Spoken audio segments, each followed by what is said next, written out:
নমস্কার বন্ধুরা, তোমরা সবাই কেমন আছো? আশা করি সকলে খুবই ভালো আছো। পম্পা সিম্পল কুকে সবাইকে স্বাগত। চলে এলাম আজকে ভীষণ টেস্টি মুচমুচে খাস্তা একটা স্ন্যাক্স রেসিপি শেয়ার করতে। বানাতে ভীষণই সহজ, আর বন্ধুরা এটা খেতে এতটাই ভালো লাগে যে একবার তোমরা বানিয়ে না খেলে বুঝতেই পারবে না। যেমন মুচমুচে খাস্তা তেমন কিন্তু টেস্টিও। তাহলে চলো রেসিপিটা কীভাবে বানালাম সেটাই তোমাদের সঙ্গে শেয়ার করি। এটা চায়ের সঙ্গে যেমন ভালো লাগে, বাচ্চাদের টিফিনেও তোমরা দিতে পারো। একটা লাইক দিয়ে ভিডিওটা সম্পূর্ণ দেখার অনুরোধ রইল। আজকের রেসিপির জন্য সবার প্রথমে গ্যাসে একটা ফ্রাইং প্যান বসিয়ে দিচ্ছি।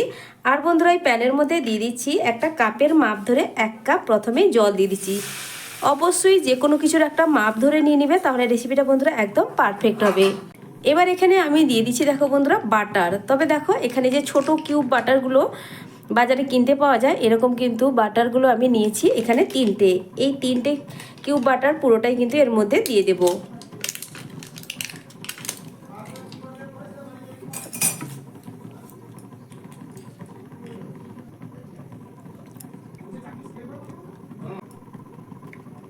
আর চামচে তোমরা মেপে নিলে এখানে 3 চামচ মতনই হবে বাটার। তো এবার আমি বন্ধুরা দিয়ে দিচ্ছি এখানে চিনি। তো চিনিটা চা চামচের 2 চামচ ব্যবহার করছি। তবে মিষ্টিটা একটু বাড়িয়ে কমিয়ে তোমরা তোমাদের পছন্দ মতো বা স্বাদ মতো চিনিটা ব্যবহার করতে পারো। তবে সত্যি বলতে কি এতে কিন্তু খুব বেশি মিষ্টি আবার ভালো লাগে না। আর দিচ্ছে একদম সামান্য একটু লবণ। বাটারের মধ্যে যেহেতু লবণের ভাবটা থাকে, লবণটা অবশ্যই দেখে বুঝে দিবে। এবার সব কিছু জলের সঙ্গে ভালো করে মিশিয়ে নিয়ে এই জলটা ফুটে ওঠা পর্যন্ত অপেক্ষা করব।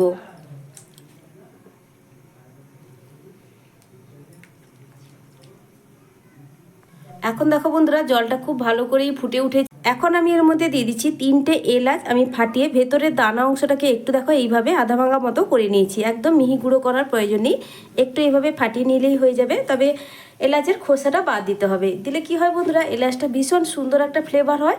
আর এই রেসিপিতে স্ন্যাক্স রেসিপিটাতে খেতে কিন্তু খুব ভালো লাগে স্ন্যাক্সটা।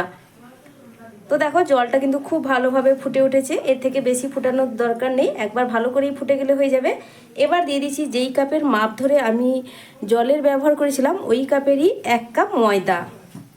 আর গ্যাসের ফ্লেমটা একটু কমিয়ে দিলাম, মিডিয়ামে করে দিলাম। দিয়ে ভালোভাবে ময়দা কিন্তু অল্প অল্প করে দিয়ে এখানে জলের সঙ্গে মিশিয়ে নিতে হবে।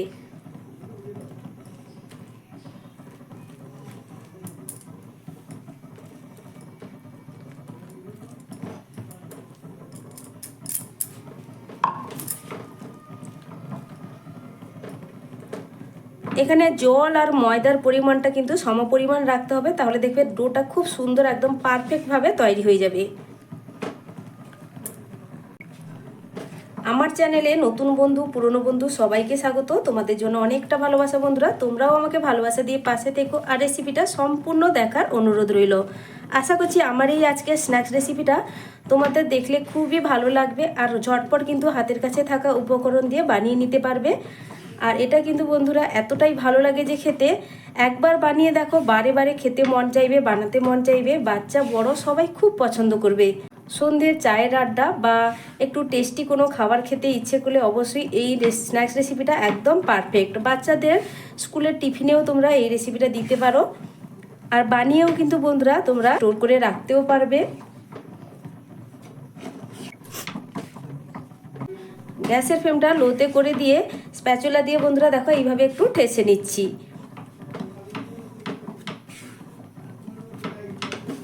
এখন কিন্তু একটা ডোর আকারে কিন্তু তৈরি হয়ে গেছে। এবার গ্যাসের ফ্লেম বন্ধ করে দিতে হবে আর এটাকে একটু আমি ঠান্ডা করে নেব। তো বন্ধ করে দিলাম গ্যাসের ফ্লেম। তারপরে এটাকে একটা পাত্রে তুলে নেব আর এটাকে হালকা একটু ঠান্ডা করে নেব। তবে খুব বেশি কিন্তু ঠান্ডা করা যাবে না, হালকা একটু ঠান্ডা করে নিতে হবে।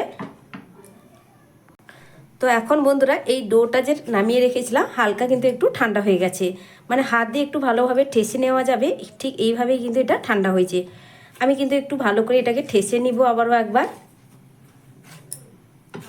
তো খুব ভালোভাবে একটু ঠেসে নিয়েছি। এবার এটাকে কিন্তু বন্ধুরা আমি একটু বেলে নেব। এইভাবে পুরো কিন্তু বড় লেচিটাকেই আমি নিয়ে নিয়েছি, দিয়ে এটাকে একটু বেলে নেব। আর বড় করে কিন্তু এটাকে বেলে নিতে হবে।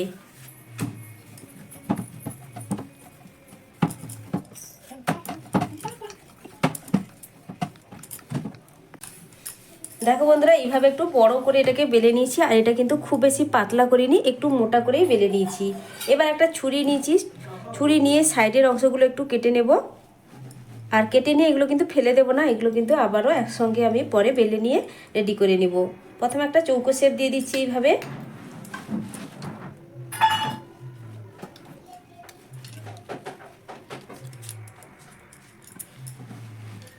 এবার দেখো বন্ধুরা, আমি ঠিক কিভাবে করে বানিয়ে নিচ্ছি।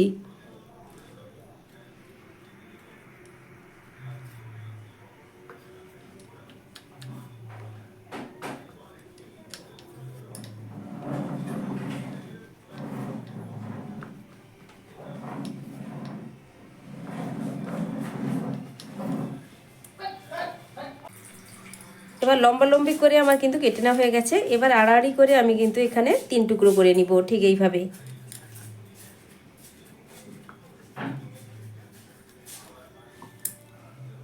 এবার খুব সহজ একটা ডিজাইন আমি করে নিচ্ছি।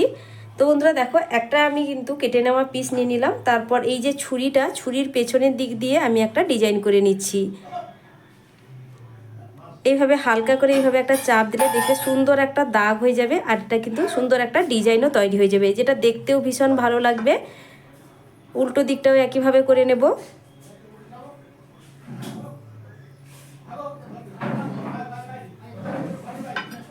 তো ঠিক এইভাবে করে কিন্তু সবটাই রেডি করে নেব বন্ধুরা।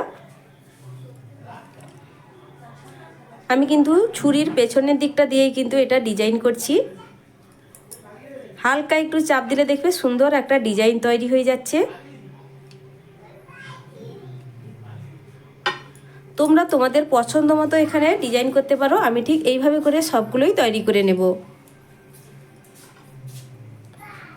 রেসিপিটা দেখার পর ভালো লাগলে অবশ্যই বাড়িতে ট্রাই করবে, আর তোমাদের সুন্দর একটা মতামতের মাধ্যমে আমাকে জানাতে ভুলবে না তোমাদের ঠিক কেমন লাগলো।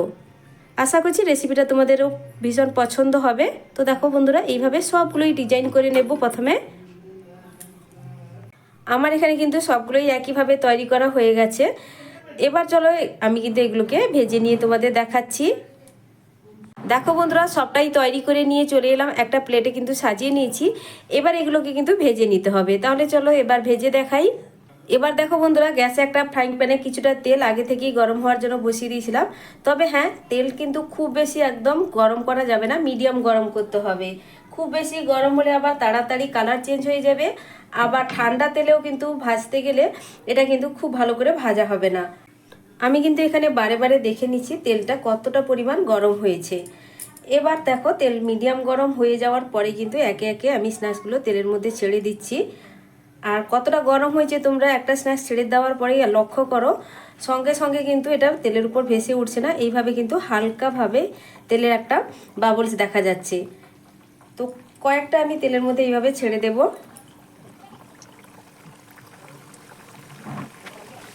যেহেতু ফ্রাইং প্যানে দিয়েছি বন্ধুরা, এটাই কিন্তু অনেকগুলোই ধরে যাবে একসঙ্গে, অনেকটাই ভাজা হয়ে যাবে। তো দেখো বন্ধুরা, কয়েকটা দিয়ে দিয়েছি, আর এইভাবে কিন্তু তেলের উপর ভাজতে শুরু করেছে। তবে সাথে সাথে কিন্তু উল্টাতে যাবে না, এইভাবে ভেসে উঠলে কিন্তু তোমরা উল্টে দেবে না, তাহলে কিন্তু এগুলো ভেঙে যেতে পারে। এখন খুবই নরম, যখন এক সাইড সুন্দর একটা কালার চেঞ্জ হয়ে যাবে তখন কিন্তু এগুলোকে উল্টাতে হবে। এখন আমি এই স্ন্যাক্সগুলোকে উল্টে দেব। হালকা সুন্দর একটা কালার ধরেছে, তো দেখো খুব সুন্দর একটা কালার ধরেছে। প্রত্যেকটাকে কিন্তু এবার উল্টে দিতে হবে। তো এখন সবটাই দেখো বন্ধুরা উল্টে দিয়েছি। এবার উল্টে পাল্টে একটু লাল লাল করে এগুলোকে কিন্তু ভেজে নিতে হবে।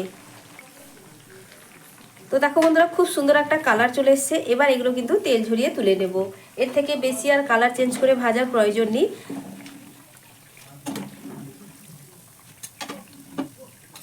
আর বন্ধুরা, একইভাবে সবগুলোই ভেজে নেব, তারপরেই ফিরে আসছি। তো বন্ধুরা, আমার এখানে সব স্ন্যাক্সগুলো ভেজে নেওয়া হয়ে গেছে। দেখো দেখতে কতটা লোভনীয় লাগছে, দেখতেও যেমন সুন্দর, এগুলো খেতে ভীষণ টেস্টি। আর কতটা মুচমুচে হয়েছে সেটাও আমি তোমাদেরকে দেখিয়ে দিচ্ছি। আর এগুলো তোমরা কিন্তু স্টোর করেও রাখতে পারবে 1 সপ্তাহের মতো। যে কোনো একটা এয়ার কন্টেনারে ভরে রেখে দিবে, খুব সুন্দরভাবে এগুলো কিন্তু থাকবে। আর বাচ্চাদের স্কুলের টিফিনে অবশ্যই এইভাবে একবার বানিয়ে দিলে দেখবে তারা ভীষণ পছন্দ করবে। আর বাইরের যে কোনো খাবারের থেকে বাড়িতে বানানো যে কোনো কিছুই কিন্তু স্বাস্থ্যকর। তাহলে আজকের মতো আসছি বন্ধুরা, ফিরে আসবো নতুন এক রেসিপি নিয়ে। তোমরা সকলে ভালো থেকো, সুস্থ থেকো।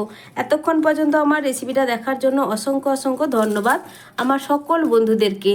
আর এগুলো কিন্তু চায়ের সঙ্গেও খেতে ভীষণ ভালো লাগে।